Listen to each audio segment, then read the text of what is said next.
अरे वाह, देखो तो मेरे सारे बर्तन एकदम दूध के जैसे चमक रहे हैं। कोई भी देखकर नहीं बोल सकता कि ये राख से मांजे हुए बर्तन हैं। ये बोलकर गरीब घराने की सौम्या सारे बर्तन घर के अंदर में उठा लाती है, जहां जमीन में एक फटी हुई सी दरी बिछी हुई थी और गरीब सास ससुर, नंद, पति और बहू के दोनों बच्चे भूख की वजह से चाय बनने के इंतजार में बैठे थे। तो सास ममता बोलती है, अरे बहू, धो लिए तो जल्दी से बढ़िया सी दूध वाली चाय बनाकर पिला दे, और अगर घर में बेसन पड़ा हो तो थोड़े पकौड़े बना लेना, सब दो दो खा लेंगे।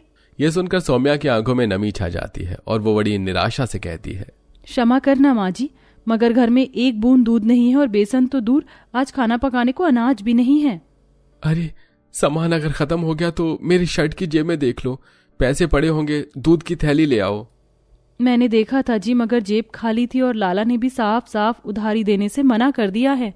तभी विवेक उठकर अपनी फटी शर्ट पहनकर भरी बारिश में कमाने निकलने लगता है। तो बहन नित्या चिंता करते हुए बोलती है, भैया कहाँ जा रहे हो इतनी बारिश में? जाने दे बहन, जाऊंगा तो कहीं से भी 100-200 रुपए कमा कर ले आऊंगा, घर बैठ जाऊंगा तो सब क्या खाएंगे। आंखों में आंसू लिए विवेक पैदल पैदल लेबर चौक पर आकर बैठ जाता है। तभी एक बूढ़ा बढ़ई वापस पास में आकर बोलता है, अरे साहब जी, पहचाना मुझे? जी नहीं काका।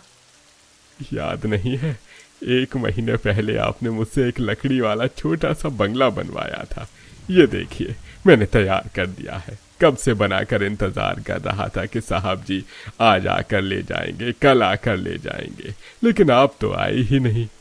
उस बंगले को देखकर विवेक के जहनो जिगर पर लगे घाव ताजा हो गए। उसने रोते हुए कहा, हाँ, मुझे इस बंगले की जरूरत नहीं है काका, आप ले जाइए।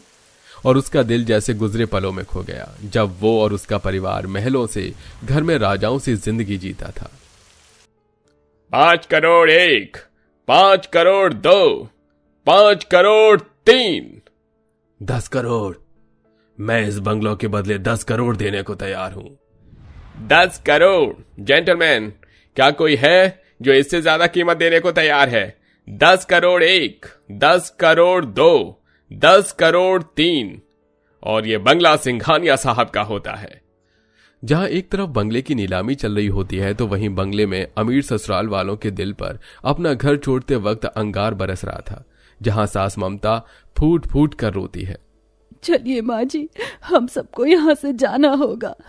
नहीं नहीं नहीं बहू, हम कैसे जा सकते हैं, ये हमारा घर है। इस घर की दीवार की एक एक ईंट तेरे ससुर जी ने बड़े प्रेम से लगाई थी, हम सब यहीं रहेंगे, रखो सब सामान।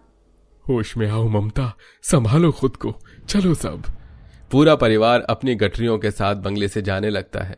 तभी रंजीत उन सबके चप्पल तक भी उतरवा लेता है। अरे ओ फकीर लोग, ये महंगे बूट और ये हीरे जड़े सैंडल तो उतार कर जाइए मोहतरमा, क्योंकि गरीबों के पैर में इतने महंगे चप्पल जूते शोभा नहीं देते। कैसा लग रहा है गरीब होकर राजेश दयाल? कहा था ना, एक दिन मैं तुम लोगों से सब कुछ छीन लूंगा। राजेश शर्मिंदगी के साथ अपने परिवार को लेकर नंगे पैर निकल जाता है। पूरे गरीब ससुराल वालों पर दुख और मुसीबत का पहाड़ टूट पड़ा था। कल तक महलों वाले अमीर ससुराल में रहने वाला परिवार आज गरीबी में दुख भोगने के लिए मजबूर हो चुका था। जैसे तैसे दिन भर में 100-150 रुपया कमाकर विवेक थोड़ा आटा खरीद कर ला पाता है। तभी सूखे हुए मुंह से ममता पूछती है, बेटा तू आ गया? तेरे पिता ने दिन भर से कुछ नहीं खाया है, राशन लाया है ना? हाँ माँ, बड़ी मुश्किल से थोड़ा आटा ला पाया हूँ, दाल खरीदने के लिए पैसे नहीं बचे। सौम्या देख लेना क्या बनाओगी। कोई बात नहीं जी, थोड़ी चीनी चाय पत्ती पड़ी है, मैं लाल चाय और रोटी बना देती हूँ, सब खा लेंगे वहीं। फिर सौम्या चूल्हा जलाने का काफी जतन करती है, मगर गीली लकड़ी से चूल्हा सुलग नहीं पाता। पूरे मकान में धुआं धुआं मच जाता है। तब नंद उठकर कुछ ढूंढने लगती है। ये लो भाभी, थोड़ा सा मिट्टी का तेल डालकर तब सुलगाओ चूल्हा, ऐसे बात नहीं बनेगी। शुक्रिया नित्या। थोड़ी देर में बहू चूल्हा सुलगाकर रोटी, लाल चाय और रोटी बनाती है। सबके हिस्से में 1.5 रोटी ही आती है। तभी अंश और पलक मासूमियत से और रोटी मांगते हैं। माँ मुझको एक और रोटी दे दो, मेरा पेट नहीं भरा और भूख लगी है। माँ मुझको भी एक रोटी और दे दो प्लीज।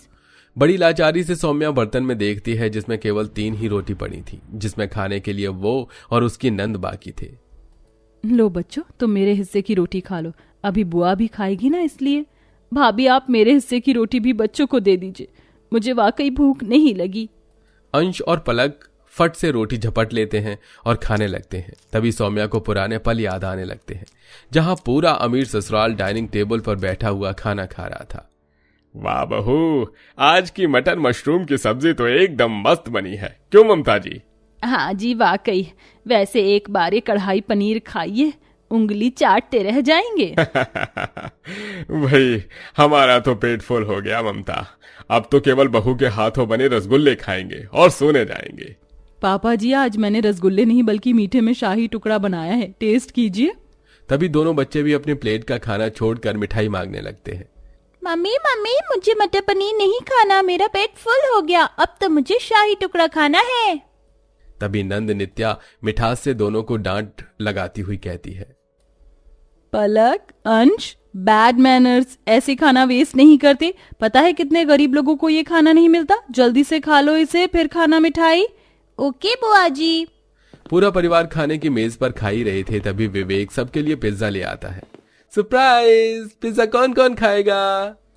हम खाएंगे पिज्जा, डैडी आ गए, मम्मी देखो डैडी पिज्जा लाए हैं। और पूरा अमीर ससुराल साथ बैठकर पिज्जा का लुत्फ उठाते हैं।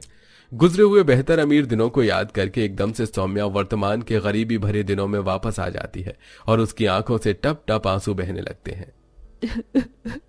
सब कुछ एक झटके में कैसे बदल गया ना नित्या, आखिर हमने किसी का क्या बिगाड़ा था जो भगवान हमें अर्श से फर्श पर ले आया। एक वो दिन थे जब मेज दावत के जैसी लगती थी, सब साथ में बैठकर मनपसंद का खाते थे, और एक ये गरीबी भरी जिंदगी जिसमें 2 टाइम का नमक रोटी भी पेट भर नसीब नहीं हो पाता।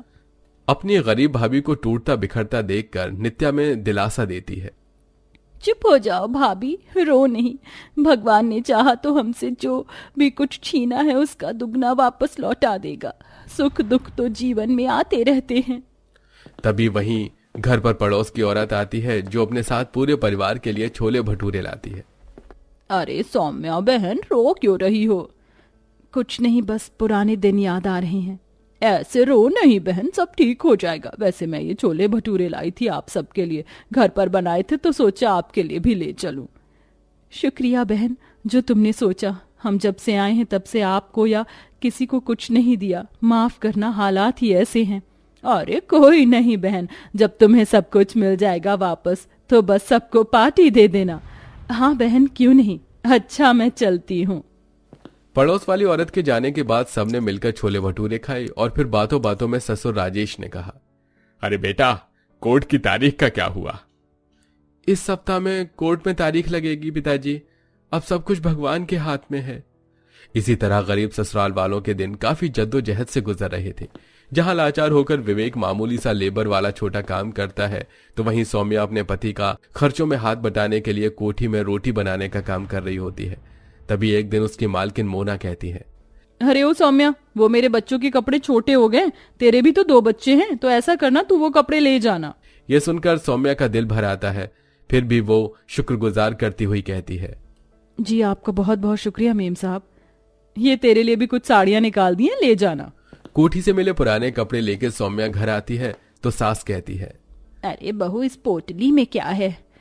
माँ जी, वो कोठी वाली मालकिन ने अपने दोनों बच्चों के कपड़े दिए हैं अंश पलक के लिए, मैंने सोचा पहना दूंगी। वैसे भी गरीबी के चलते हाथ टाइट है कि बच्चों को नए कपड़े भी नहीं दिला सकती हूँ। यह सुनकर गरीब ससुराल वालों के दिल को बहुत ठेस पहुंचती है। तभी अंश पलक मुस्कुराते हुए कपड़े देखकर खुशी जताते हैं, माँ ये फ्रॉक भी तो अच्छी है, थोड़ी सी ही तो पुरानी है, कोई बात नहीं। हाँ माँ, मुझे भी तो ऐसी टी शर्ट चाहिए थी, थैंक यू माँ। अपने गरीब बच्चों को इतनी समझदारी दिखाते देखकर बेचारी गरीब बहू उन दोनों को गले से लगाकर चूमने लगती है।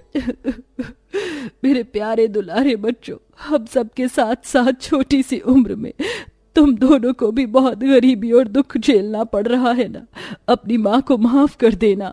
और ऐसा कहकर वो पुराने दिनों में खो जाती है। बच्चों कहाँ हो, जल्दी आओ, मैं तुम्हारे लिए कपड़े लाई हूँ। सच में माँ? ये देखो हंस, तुम्हारी स्पाइडरमैन वाली टी शर्ट और पलक तुम्हारे लिए बाबी वाली ड्रेस अच्छी है ना। मॉल में ये बस इकलौते पीस थे जिन्हें अब तुम पहनोगे। थैंक यू माँ। अच्छे कपड़े पहनने वाले मेरे बच्चों को आज कैसे किसी और की उतरन पहननी पड़ रही है। भगवान, ये दिन किसी को ना दिखाना। बहाने हैं तो ये आंसू भगवान के आगे बहा, क्योंकि आज कोर्ट में हमारे मुकदमे की सुनवाई होनी है। भगवान सही फैसला सुनाए, जो हमारा था हमें मिल जाए। गरीब ससुराल वाले मन में आशा का दीपक जलाकर विनती करते हैं। कुछ ही देर में मुस्कुराते हुए चेहरे के साथ विवेक घर आता है। उसकी आंखों से झरझर आंसू गिर रहे थे। माँ, पिताजी, सौम्या, हम केस जीत गए। हमारा बंगला, हमारी इज्जत और हमारा कारोबार सब हमें वापस मिल गया। ये सुनकर गरीब ससुराल वाले खुशी के मारे फूले नहीं समाते। क्या सच में विवेक जी हम जीत गए? मतलब मेरा गरीब ससुराल अमीर हो गया। सब अपना सामान लेकर वापस से बंगले में जाने लगते हैं। उन्हें गरीब मोहल्ले से जाते देखकर आस पड़ोसी वाले स्नेह प्रेम से उन्हें विदा करते हैं और अंत में ससुराल वाले पहले की तरह शानो शौकत भरी अमीरी वाली जिंदगी जीने लग जाते हैं। बहू, तू ससुराल की लक्ष्मी है। तेरी प्रार्थनाओं की वजह से हमारा सब कुछ हमें मिल गया। बता, हम सब इस खुशी के मौके पर क्या करें? तब कुछ सोचकर सौम्या ने कहा, पिताजी, क्या हम गरीब लोगों के लिए अपने बंगले में दावत रख सकते हैं? गरीबी को इतने पास से जीने के बाद एहसास हुआ कितना कठिन होता है एक गरीब की जिंदगी जीना। बहू, तेरी इच्छा है तो हम गरीब लोगों को दावत जरूर खिलाएंगे। अंत में अमीर ससुराल वाले गरीबों के लिए दावत रखते हैं और आदर भावना से सबको पेट भरकर खिलाते हैं। अमीरी गरीबी जिंदगी की गाड़ी के दो पहिए हैं, इसलिए इंसान को दुख सुख दोनों भोगना पड़ता है। आशा है ये कहानी आपको पसंद आई होगी। आपने हमारी ये स्टोरी अकेले देखी या फिर किसी फैमिली मेंबर के साथ देखी? कमेंट में जरूर बताइएगा।